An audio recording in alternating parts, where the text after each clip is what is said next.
This is Economics Revision lesson for grade 12 provided by the Ministry of Education of Ethiopia.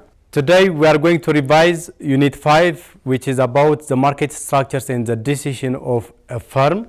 Under this unit, we are going to see four major market structures called perfectly competitive markets, pure monopoly, monopolistically competitive, and oligopoly markets. Let's start with the perfectly competitive markets. Perfectly competitive markets is a market structure in which there are very large number of firms producing a homogeneous product. This is a market structure which was not yet exist in planet Earth. What are the assumptions of a perfectly competitive market structure? First of all, there are very large number of buyers and sellers. Very large number of buyers in a perfectly competitive market structure. That means the decision of a single individual not to buy a product cannot affect the market demand, the market supply, and the market price.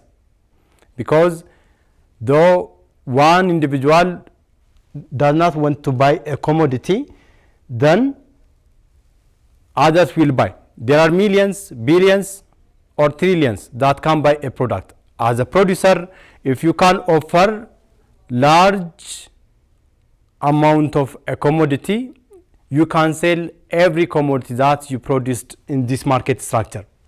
Another feature of a perfectly competitive market structure is there are very large number of sellers. That means there are large number of sellers which can produce a homogeneous product.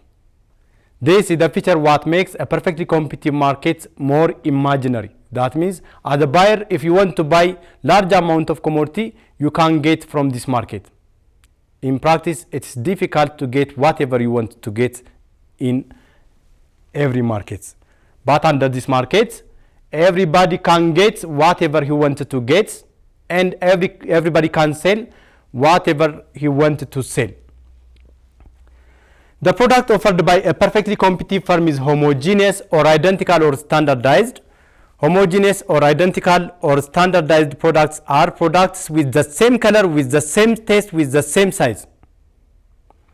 That means the tape that is sold in Debre Marcos is the same with that of the tape that is sold in Addis Ababa. It is the same with the tape sold in DC. It is the same with the tape that is sold in London and Moscow. Again, this is one of the features that makes a perfectly competitive market structure more imaginary, because it is difficult to get a homogeneous product everywhere. For example, the tape that is produced by one farmer and the other is not homogeneous. But under this market structure, everybody can get a homogeneous product everywhere in the world. The other feature of a perfectly competitive firm is there is perfect information. Both the buyers and the sellers have perfect information about the product, about the demand, about the supply, and all about the market structure. So nobody can make a decisive practice over another.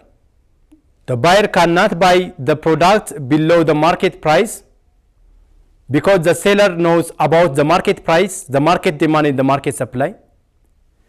And again, the seller cannot sell the product above the market price, because the buyer knows everything about the product price, about the product demand, and about the product supply. Another feature of a perfectly competitive firm is there is free entry and exit. Those firms that want to join in such a market can easily join. There is no legal barrier. And those firms that wanted to leave from such a market can easily leave from such a market. So there is no entry and exit barrier under perfectly competitive market structure. As a result of free entry and exits, the long run profit of a perfectly competitive firm is always zero or normal. A perfectly competitive firm earns normal profit or zero profit in the long run. Because of free entry and exit. If there is a rise in the price of a commodity, producers are expected to get more profits, and this new profit will attract farmers to join into the market, and in this market there is free entry. As farmers join into this market, they will produce more and more of a commodity, and there is surplus.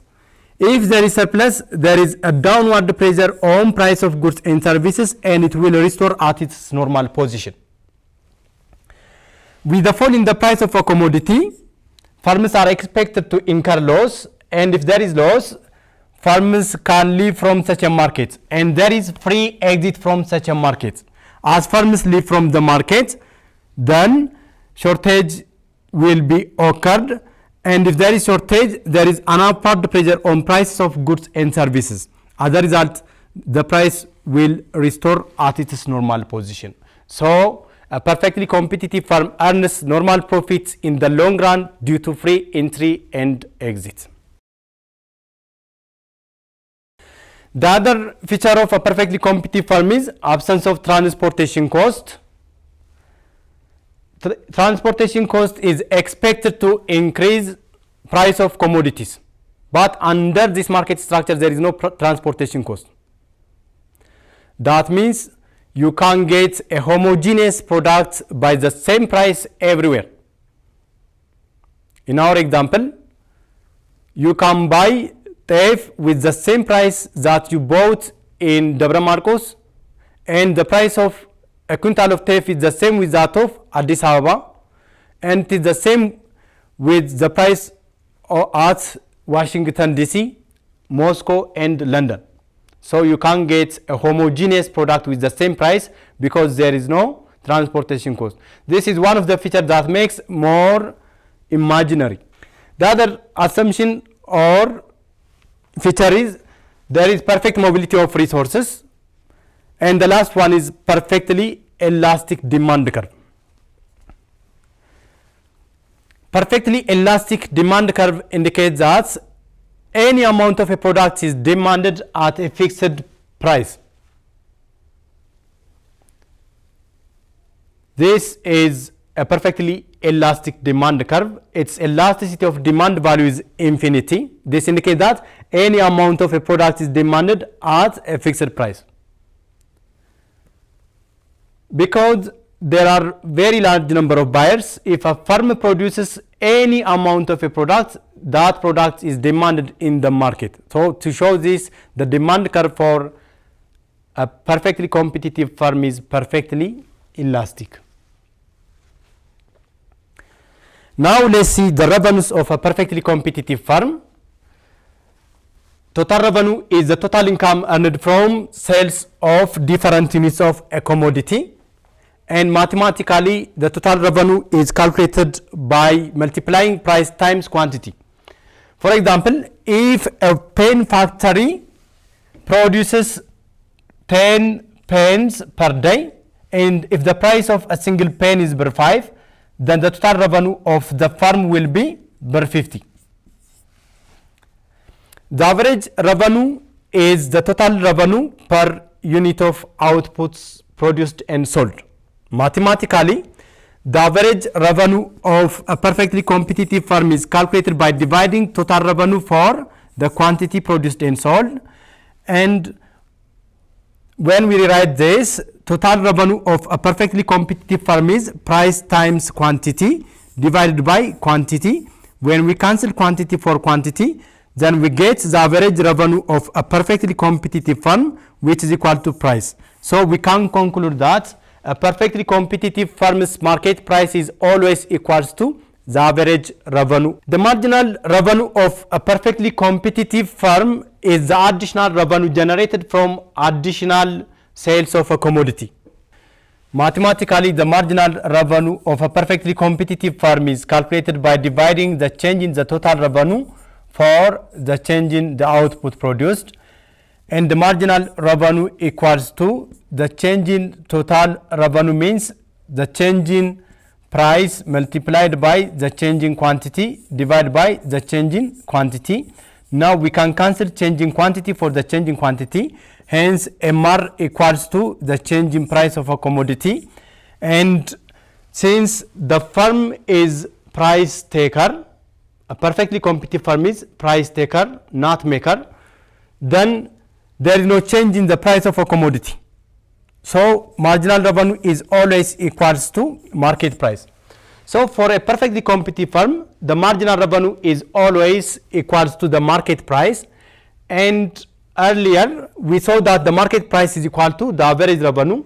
Then generally we can conclude that a perfectly competitive firm's marginal revenue is always equal to the market price and always equal to the average revenue, which is the demand curve for a perfect model. This is the market price of weights and this is the total revenue. The average revenue is calculated by dividing total revenue for the market price. The first unit is undefined, and if the total revenue of one unit of a commodity is 100 birr, the average revenue will be 100 birr. If the total revenue of 2 units of a commodity is 200 birr, then the average revenue will be 100 birr. It is calculated by dividing total revenue for the output produced and sold. Again, if the total revenue of 3 units of a commodity is 300 birr, then the average revenue will be 100 birr. It is calculated by dividing 300 for 3. And finally, if the total revenue of 4 units of a commodity is 400 birr, then the average revenue is 100 birr. It is calculated by dividing 400 for 4. Similarly, the marginal revenue is the change in total revenue divided by the change in quantity produced and sold. This is total revenue final minus total revenue initial over quantity final minus quantity initial. So as we increase sales of a commodity from 0 to 1, if total revenue increases from 0 to 100, and then the initial quantity is 0 and the final quantity is 1, the initial total revenue is 0 and the final total revenue is 1.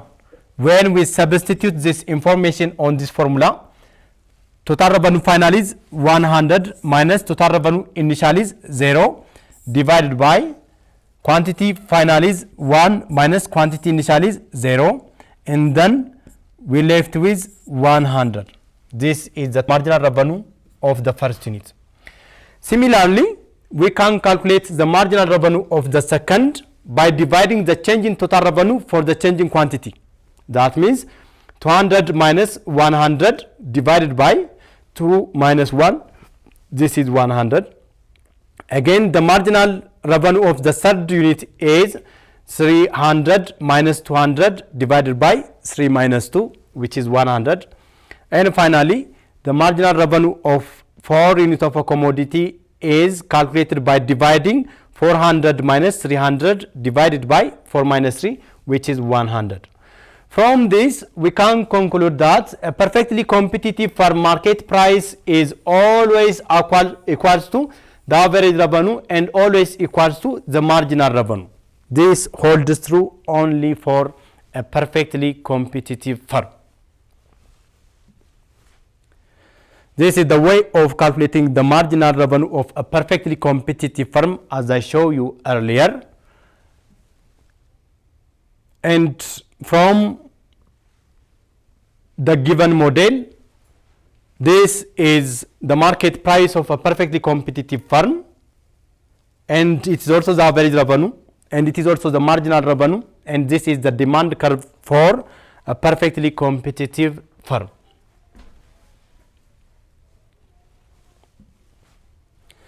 Now let's see the profit maximization of a perfectly competitive firm. As you learned it earlier, one of the assumptions of a perfectly competitive firm is there are a very large number of buyers. But is the existence of large number of buyers a guarantee for the existence of large profits? No. You have to stop somewhere. The place that you have to stop is the profit where it is maximum, or if the firm is in a loss, if the loss is at minimum, then the firm has stopped production. So the primary objective of every firm is maximizing profits. How can a perfectly competitive firm maximize profits? There are two approaches of maximizing profit called the total approach and the marginal approach. The total approach of maximizing profit states that a perfectly competitive firm maximizes profit or minimizes loss by producing and selling an output level where total revenue of the firm exceeds total cost by the greatest amount, or simply, if the gap between TR and TC is maximum, then a perfectly competitive firm will get the maximum level of profit. For example, let's take case A. The total cost of production is per 6 and the total revenue is per 7. In case B, the total cost of production is per 6 and total revenue is per 8.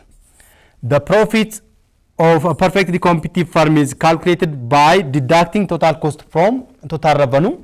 Hence, the profit in case A is per 1 and the profit in case B is per 2.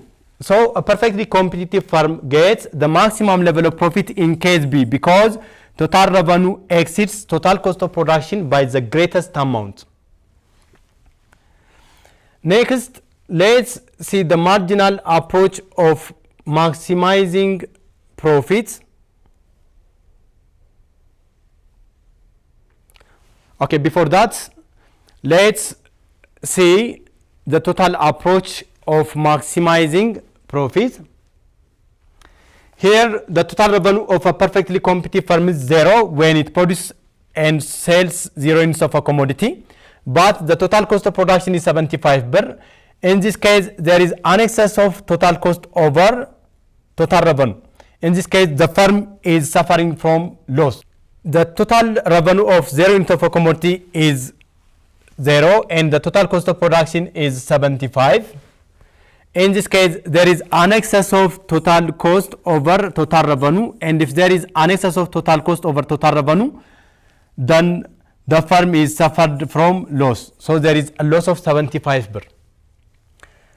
When the firm produces 1 unit of a commodity, again the total revenue is 100 per, but the total cost of production is 150 per. In this case, there is an excess of total cost over total revenue again. That means there is a loss of 50 per. When the firm produces 2 units of a commodity, then the firm's total revenue equals to total cost of production. If total revenue equals to total cost of production, the firm neither generates profits nor incur losses. And this situation is called break-even. So the firm is at its break-even point, or the firm is earning normal profits, or the firm is earning zero profits. Zero profit. The firm neither generates profits nor incur loss. That means there is no profit, there is no loss. But when the firm produces 3 units of a commodity, the total cost of production is 275 per, but the total revenue is 300 per. In this case, there is an excess of total revenue over total cost of production, and this situation is called positive economic profit. That means the firm is enjoying with a positive economic profit. This positive economic profit is 25 per. When the firm produces 4 units of a commodity, the total cost of production is 350 per and total revenue is 400 per. Again, there is an excess of total revenue over total cost of production. In this case, the firm is enjoying with a positive economic profit of 50 per. In both cases, when the firm produces 3 units of a commodity and 4 units of a commodity, the firm is enjoying with a positive economic profit. But the firm gets the maximum level of profit when the firm produces 4 units of a commodity, because when the firm produces 4 units of a commodity, total revenue exceeds total cost of production by the greatest amount. When the firm produces 5 units of a commodity, the total revenue is 500 birr and the total cost of production is also 500 birr. In this case, the firm neither generates profits nor incur loss again. And in this case, the firm is at its break-even or earning normal profits or earning zero profits. When the firm further produces 6 units of a commodity, then the total revenue is 600 birr and the total cost of production is 700 birr. In this case, the firm is again suffered from loss. The loss is 100 birr. Graphically, the total revenue of a perfectly competitive firm is a diagonal straight line curve, and this is the total cost of production. Starting from this point to this point, there is an excess of total cost over total revenue. In this case, the firm is suffered from a loss. At this point, when the firm produces 2 units of a commodity, the firm is at its break-even point or earning normal profit or zero profit. Starting from this point to this point, the firm's total revenue is above total cost, and whenever TR is above TC, then the firm is enjoying with the positive economic profits. And at this point, a perfectly competitive firm's total cost is equal to total revenue. That means the firm neither generates profits nor incur loss, and the firm is at its break-even or earning zero profit or earning normal profits. And beyond this point, the firm's TC is above TR and the firm is again suffered from loss. Now, let's see the marginal approach of maximizing profits. Under the marginal approach of maximizing profits, a perfectly competitive firm maximize profit or minimize loss by producing and selling an output level where MR is equal to MC and the MC is rising. This is because whenever the marginal revenue is above the marginal cost of production, if MR is above MC, that means the additional revenue is greater than the additional cost of production. In this case, there is additional profit. Hence, the firm is advised to expand its output. Whenever MC is above MR, then this means the additional cost is greater than the additional revenue. The firm is suffering from additional losses. Hence, the firm is advised to reduce its output. Now, if when the MR is above the MC, if the firm is advised to expand its output, and if the MC is above the MR, then the firm is advised to reduce its output, then so what?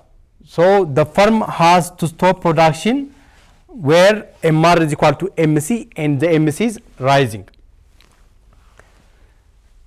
Now, let's see the mathematical presentation of profit maximization under a perfectly competitive firm. Suppose the total fixed cost of production is 100 birr and the average variable cost of production is 4 birr. The average revenue is 6 birr and we are going to calculate the break-even output. At the break-even, a perfectly competitive firm total revenue is always equals to total cost of production, but we don't have any information about the total revenue and total cost. But we can calculate the total revenue as total revenue is the average revenue multiplied by the quantity, because AR is calculated by dividing TR for the quantity produced and sold. So we have the AR, so the TR will be, AR is 6Q. Then the total cost of production is the total fixed cost of production plus the total variable cost of production. But we don't have the TVC. The TFC is 100 plus the total variable cost of production is the TVC is calculated by multiplying FVC with quantity. That means the average variable cost of production is 4 and the quantity. Now we have 4Q. Now we do have the total cost of production and the total revenue. So at break even, a perfectly competitive firm total revenue is always equals to the total cost of production. Then the total revenue is 4Q. Then when we collect like terms together, 6Q minus 4Q equals to 100, and then this is 2Q, which is equal to 100. When we divide both sides 4 2, then we left with profit maximum, the break-even quantity, which is 50. So that means when the firm produces 50 units of a commodity, the firm neither generates profits nor incur loss. Students, this is all about the first lesson of Unit 5. Stay safe, stay home. Thank you.